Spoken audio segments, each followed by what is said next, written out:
sejahtera bagi kita semua. Perkenalkan, nama saya Putri Febrian Malau dengan NIM 20050-82004.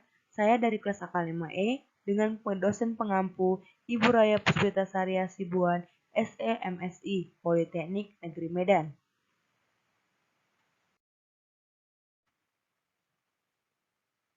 Dengan topik pembahasan, yang pertama, pengertian konversi, yang kedua diagram konteks, yang ketiga data flow diagram, yang keempat flowchart, yang kelima kelemahan pengendali internal, yang keenam saran perbaikan dari kelemahan pengendali internal, dan yang terakhir adalah flowchart yang menyelesaikan kelemahan pengendali internalnya.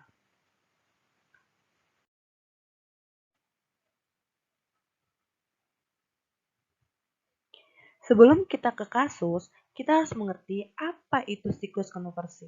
Siklus konversi adalah sekelompok kegiatan yang berulang pada aktivitas sistem dan operasi pemrosesan data yang berhubungan dengan pengkonversian sumber daya input, seperti bahan baku, tenaga kerja, dan overhead menjadi barang jadi atau jasa yang untuk dijual.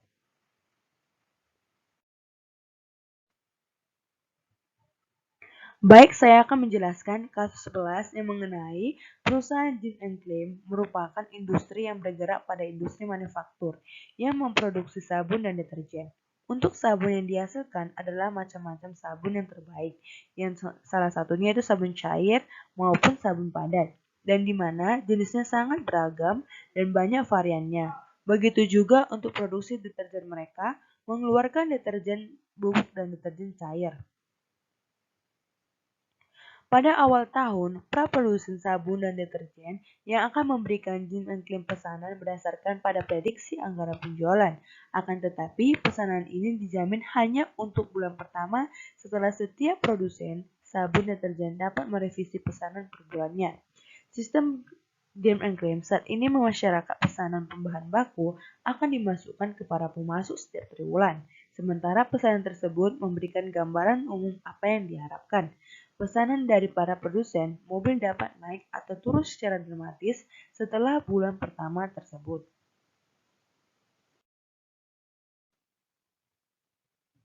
Baik, saya akan menjelaskan diagram konteks. Diagram konteks saya menggunakan 9 sistem. Yang pertama, produsen, yang kedua bagian teknik, yang ketiga pengendalian persediaan, yang keempat bagian tempat kerja, yang kelima supervisor, yang keenam bagian barang jadi, yang ketujuh laporan penyimpanan persediaan, yang ke-8 bagian akuntansi biaya, dan yang terakhir yang ke-9 yaitu buku besar. Di mana pertama produsen akan mengirimkan blocket ordernya ke siklus konversi, di mana siklus konversi akan mengirim blocket ordernya tadi ke bagian teknik, dan bagian teknik akan mengeluarkan laporan spesifikasi teknik. Siklus konversi juga mengirimkan blocket ordernya tadi ke bagian pengendalian persediaan, di mana bagian pengendalian persediaan akan mengeluarkan laporan status persediaan ke siklus konversi. Siklus konversi yang sudah diterima tadi laporan status persediaannya akan dikirimkan ke bagian teknik yang bagaimana daftar bahan baku, lembar urutan kerja, dan status persediaan tadi dikirimkan ke bagian teknik. Dan bagian teknik akan mengeluarkan permintaan pembelian ke siklus konversi. Siklus konversi akan membuka laporan status waktu kerja ke bagian tempat kerja, di mana bagian tempat kerja akan mengeluarkan laporan penjadwalan produksi pada kartu waktu kerja ke siklus konversi. Siklus konversi yang menerima tadi laporan penjadwalan produksinya dari tempat kerja akan dikirimkan ke supervisor, di mana supervisor akan membuat perintah kerja, lembar perpindahan, dan permintaan bahan baku ke siklus konversi. Maka siklus konversi akan mengirimkan salinan permintaan perintah kerjanya ke bagian barang jadi, dan barang jadinya akan dikirim juga ke gudang barang jadi. Siklus konversi akan mengirimkan permintaan bahan baku ke laporan penyimpanan persediaan, di mana laporan penyimpanan persediaan ini akan mengeluarkan bahan baku. Dan siklus konversi akan mengirimkan perintah kerja, permindahan, dan permintaan bahan baku tadi ke bagian akuntansi biaya, dan akuntansi biaya akan mengirimkan perintah kerja terbuka ke siklus konversi. Dan siklus konversi akan mengirimkan berbagai salinan dokumennya ke bagian akuntansi biaya, dan di mana akuntansi biaya akan membuat jurnal vouchernya ke siklus konversi. Maka jurnal vouchernya tadi yang dari bagian akuntansi biaya akan dikirimkan ke buku besar, di mana buku besar ini akan membuat pembaharuan atau update buku besar yang dikirimkan ke siklus konversi.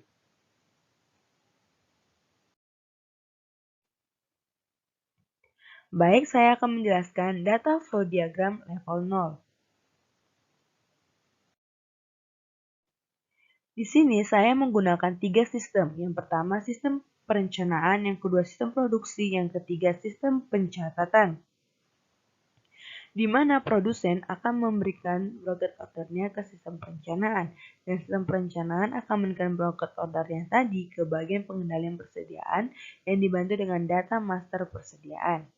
Dan di bagian pengendalian persediaan akan mengeluarkan laporan status persediaannya ke sistem perencanaan, di mana sistem perencanaan akan mengeluarkan bahan baku, tempat urutan kerja, dan lapor status persediaannya tadi dikirimkan ke bagian teknik, di mana bagian teknik akan dibantu dengan data master produksi, dan bagian teknik akan mengeluarkan permintaan pembelian yang dikirimkan ke sistem perencanaan.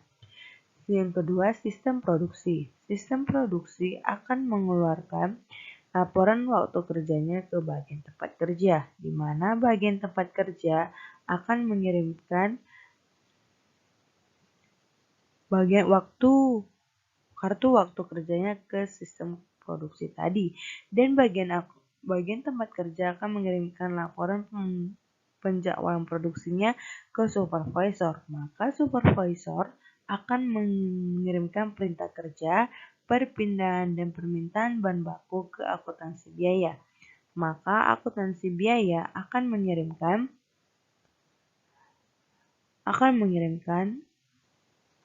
perintah kerja terbuka ke sistem produksi. Sistem produksi akan memberikan perintah kerjanya tadi ke bagian teknik dan akan dibantu dengan data master barang jadi. Dan sistem produksi akan mengirimkan permintaan bahan baku ke bagian penyimpanan persediaan maka bagian penyimpanan persediaan akan mengirimkan bahan bakunya ke sistem produksi. Sistem produksi akan membuat jadwal produksi dan lembaran perpindahannya ke bagian pengendalian persediaan, di mana bagian pengendalian persediaan ini dibantu dengan data master persediaan. Maka bagian pengendalian persediaan akan membuat voucher, dan vouchernya akan membuat voucher dan dikirimkan ke buku besar, di mana buku besar ini akan menerima voucher jurnal dari akuntansi biaya, dan buku besarnya akan diupdate atau diperbaharui ke sistem pencatatan.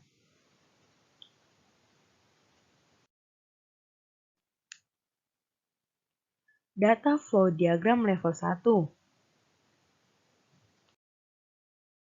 Di sini saya akan menjelaskan diagram level 1. Yang pertama itu kami membuat sistemnya yaitu pemrosesan blocket order. Yang kedua menghasilkan data kebutuhan lembar urutan kerja dan laporan status persediaan.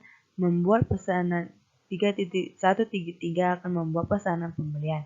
Yang pertama, blocket ordernya tadi akan dikirimkan dan akan memproses blocket order, dan akan dikirimkan lagi dan akan menghasilkan data kebutuhan lembar kerja, laporan status persediaan, dan akan dibuat ke 1.3 membuat pesanan pembelian. Maka akan diteruskan ke bagian pesanan pembelian.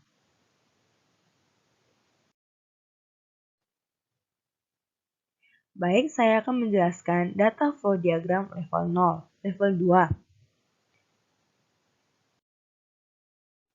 Di mana saya menggunakan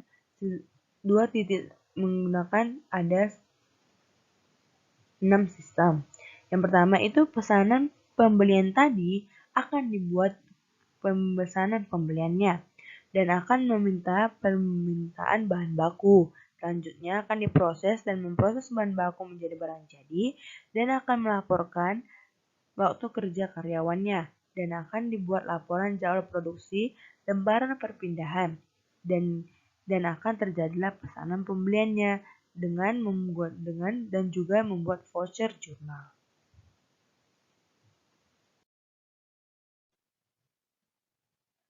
Data flow diagram level 3.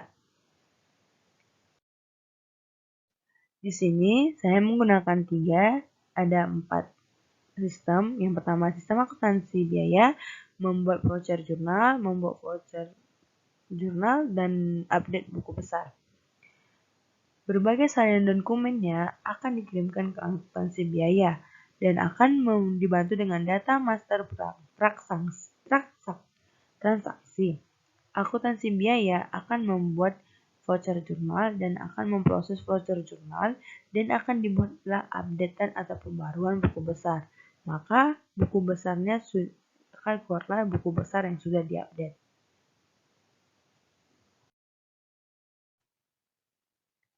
Saya akan menjelaskan flow chart.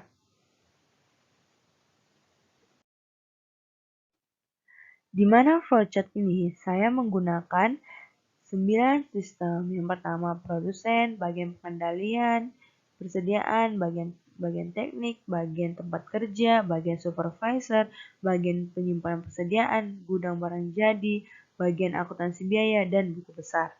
Yang pertama, itu produsen akan membuat blocket order dan membuat dokumen blocket order di bagian produsen, dan dokumen blocket ordernya akan dikirimkan ke bagian pengendalian persediaan di mana memproses blocket ordernya dan terjadilah dokumen daftar kebutuhan bahan baku, urutan lembar kerja, laporan status persediaan, dan bagian pengendalian persediaannya akan membuat juga salinan dokumen salinannya yang disesuaikan dengan tanggal.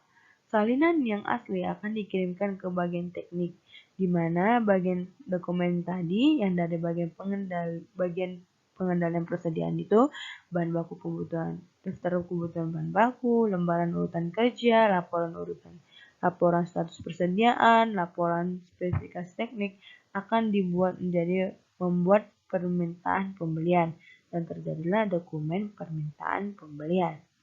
Maka bagian tempat kerja akan membuat dokumen laporan waktu kerja dan mencatat waktu kerja dan akan terjadilah dokumen kartu kerja dan laporan penjadwalan produksi, di mana laporan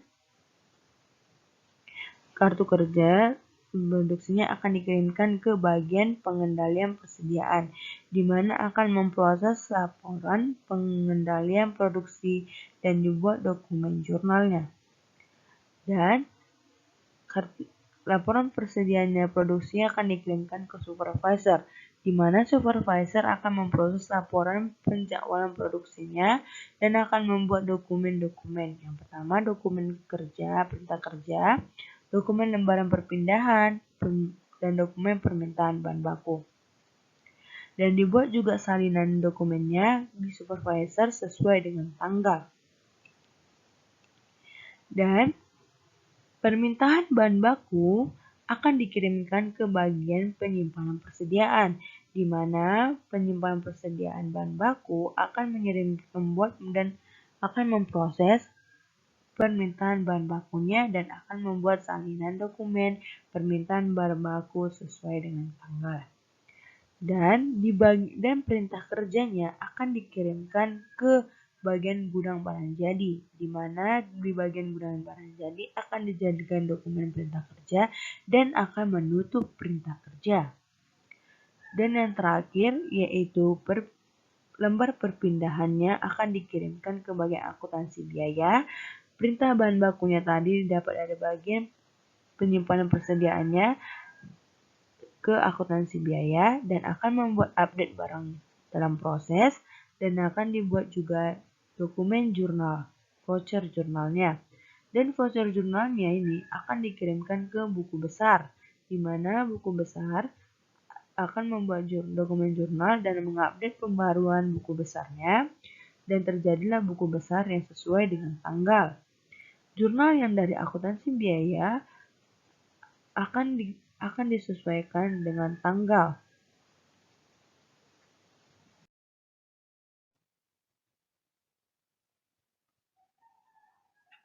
Baik, saya akan menjelaskan kelemahan pengendalian internal, di mana satu pencatatan akuntansi beberapa bagian pengendalian masih mencatat transaksi secara manual, yang dimana kurang efisien dalam proses pengendalian internal. Yang kedua, verifikasi independen, tidak ada pengecekan lebih lanjut mengenai bahan baku tersebut sudah tepat digunakan atau belum. Yang ketiga, supervisi. Di sini supervisor kurang bisa memantau kinerja langsung dari setiap departemen, yang dimana hanya memberikan surat perintah saja tanpa ada pengawasan.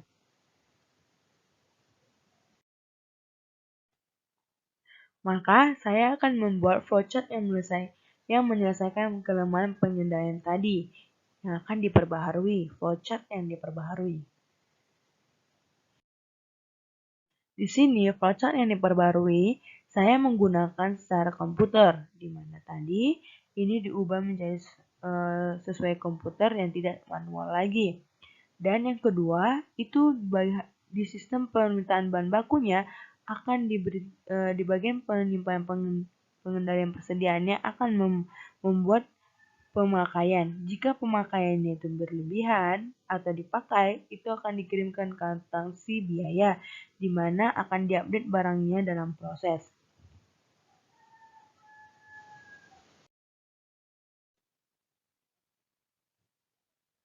Baik, saya akan memberikan saran perbaikan dari kelemahan pengendalian internalnya. Satu, setiap bagian dalam proses harus memberikan penugasan yang lebih jelas. Tugas atau wewenang dalam melaksanakan sistem konversinya. Yang kedua, barang yang masuk atau barang yang telah selesai diproduksi sebaiknya dilakukan pengecekan kembali agar dapat diketahui apa terdapat kecacatan atau tidak. Yang ketiga, akan lebih baik apabila pengendalian yang dilakukan terutama dalam proses pencatatan menggunakan media elektronik karena dapat memudahkan pekerjaan hingga efektif dan efisien.